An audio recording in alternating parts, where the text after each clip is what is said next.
Hello viewers, welcome to Madam Cooks a Lot. வெஜிடேரியன்ஸ்க்கெல்லாம் ரொம்ப விருப்பமான white veg pulao அதோட ஒரு நல்ல காம்பினேஷனான மஷ்ரூம் பெப்பர் ஃப்ரை எப்படி செய்கிறதுன்னு தான் நம்ம இன்றைக்கி வீடியோவில் பார்க்க போகிறோம்.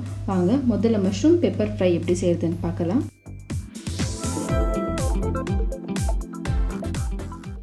முதல்ல மெழுகை நம்ம ட்ரை ரோஸ்ட் பண்ணி எடுத்துக்க போகிறோம். அதுக்கு பேன் சூடானதோ 1 டீஸ்பூன் மெழுகு போட்டுக்கோங்க.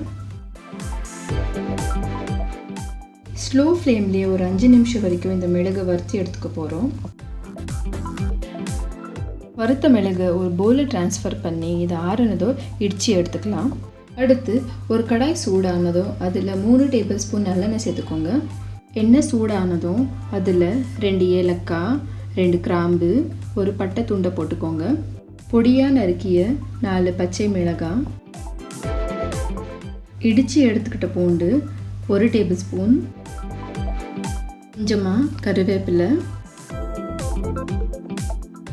ஒரு பெரிய வெங்காயத்தை இந்த மாதிரி பெருசாக நறுக்கி எடுத்துருக்கிறேன், இதையும் சேர்த்துக்கலாம். வெங்காயம் நல்லா பொன்னிறமாக ஆகிற வரைக்கும் ஃப்ரை பண்ணி எடுத்துக்க போகிறோம்.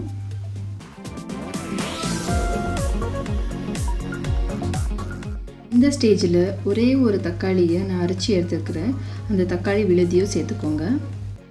இந்த தக்காளியை ஒரு 10 நிமிஷம் வரைக்கும் வதக்கி எடுத்துக்க போகிறோம். தக்காளி ஓரளவுக்கு வதங்கினதுக்கப்புறம் 1/4 டீஸ்பூன் மஞ்சள், தேவையான அளவு கல்லுப்பு சேர்த்துக்கோங்க. நல்லா ட்ரையாக வறுத்து எடுத்துக்கோங்க. இப்போது இந்த ஸ்டேஜில் நம்ம 200 கிராம் காளான் சேர்த்துக்கலாம். இந்த மசாலா எல்லாம் காளானோட நல்லா பிளெண்ட் ஆகிற மாதிரி மிக்ஸ் பண்ணி எடுத்துக்க போகிறோம்.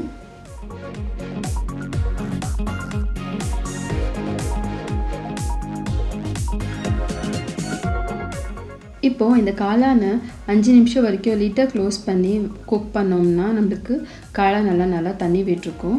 ஸோ இந்த தண்ணி போகிற வரைக்கும் நம்ம இந்த காளானை பொறுமையாக ஃப்ரை பண்ணி எடுத்துக்க போகிறோம். இப்போ பாருங்கள், நம்மளுக்கு காளான் நல்லா குக்காய் வந்திருக்கு.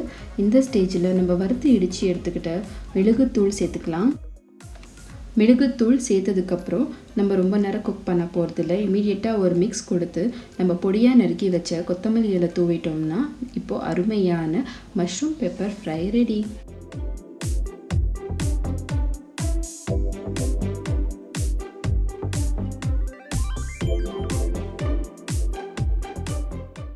அடுத்து வெங்காயம், இஞ்சி, பூண்டு இது எதுவுமே இல்லாமல் அருமையாக டேஸ்ட்டாக ஒயிட் வெஜ் புலாவ் எப்படி செய்யுதுன்னு பார்க்க போகிறோம்.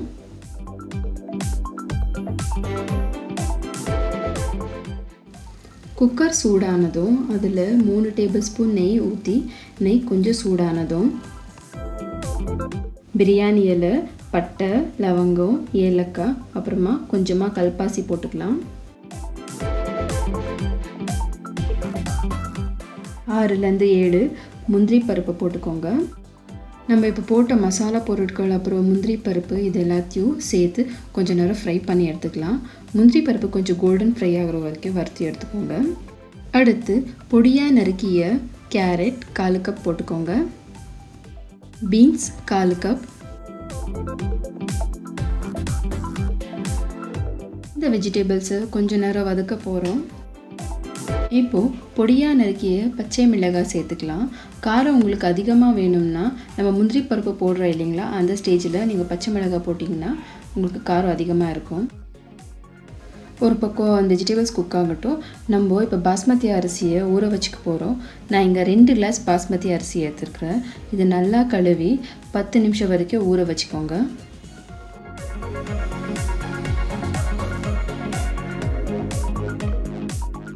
ஃப்ரோசன் பீஸ் 1/4 கப் சேர்த்துக்கலாம். ஒருவேளை உங்களுக்கு பச்சை பட்டாணி ஃப்ரெஷ்ஷாக கிடச்சிதுன்னா அதையும் சேர்த்துக்கோங்க. ஆனால் அந்த பச்சை பட்டாணியை நம்ம கேரட் சேர்க்குறோம் இல்லைங்களா, அந்த டைமில் சேர்த்துக்கிட்டோம்னா நம்மளுக்கு பட்டாணி நல்லா வேகும். இப்போது 10 நிமிஷம் வரைக்கும் ஊற வச்ச பாஸ்மதி அரிசி 2 கிளாஸ் சேர்த்து கொஞ்ச நேரம் இதை நம்ம ஃப்ரை பண்ண போகிறோம். கிட்டத்தட்ட 2லேருந்து 3 நிமிஷம் வரைக்கும் இந்த பாஸ்மதி அரிசியை இந்த மாதிரி நீங்கள் ஃப்ரை பண்ணி எடுத்துக்கிட்டிங்கன்னா உங்களுக்கு அரிசி நல்லா ஃபர்மாக வெந்து வரும்.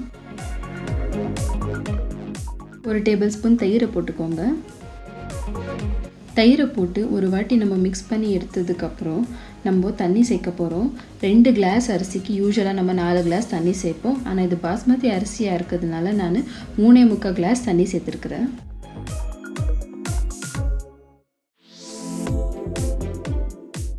தேவையான அளவு கல்லுப்பை சேர்த்து நம்ம இந்த குக்கர் லிட்டை க்ளோஸ் பண்ணி 2 விசில் வர வரைக்கும் இந்த புலாவை நம்ம வேக வைக்க போகிறோம். ப்ரெஷர் ஆறுனதுக்கப்புறம் நான் இப்போ குக்கர் லிட்டை ஓப்பன் பண்ணியிருக்கிறேன். பாருங்கள், அருமையான வெஜிடபிள் ஒயிட் புலாவ் எப்படி நம்மளுக்கு ரெடியாக இருக்குன்ட்டு ரொம்ப மணமாக இருக்குங்க. இது செய்யறதுக்கும் நம்மளுக்கு அதிகமான இன்க்ரீடியண்ட் எதுவுமே தேவைப்படுறதில்ல. அவ்வளோ ஈஸியாக குயிக்காக நம்ம இந்த புலாவை செஞ்சிடலாம்.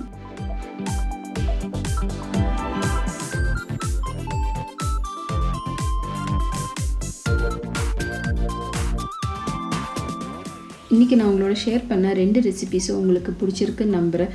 இந்த ரெசிபியை நீங்கள் வீட்டில் செஞ்சு பார்த்துட்டு உங்கள் கமெண்ட்ஸ் என்னான்னுட்டு கமெண்ட் செக்ஷனில் மென்ஷன் பண்ணுங்கள். நான் உங்களை அடுத்த வீடியோவில் சந்திக்கும் வரை டேக் கேர் வியூவர்ஸ். பாய்.